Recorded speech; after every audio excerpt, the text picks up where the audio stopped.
Vem trabalhando o Julinho, Capricha Julinha, finalista da NTT no ano de 2015. Um carro zero quilômetro no seu currículo também. É a Julinho de Jaguariúna, pista liberada! Cresce a disputa da NTT!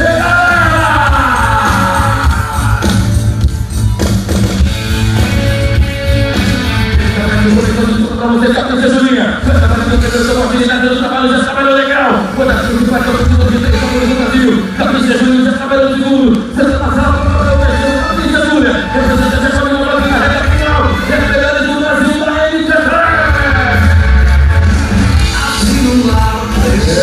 Júlia, competidora de Jaguariúna, também faz uma passada excelente. Mesmo com a pista molhada, as condições, ninguém escorregando, pista perfeita. Tempo da Júlia. 15:128, meu amigo Rogério Paiva.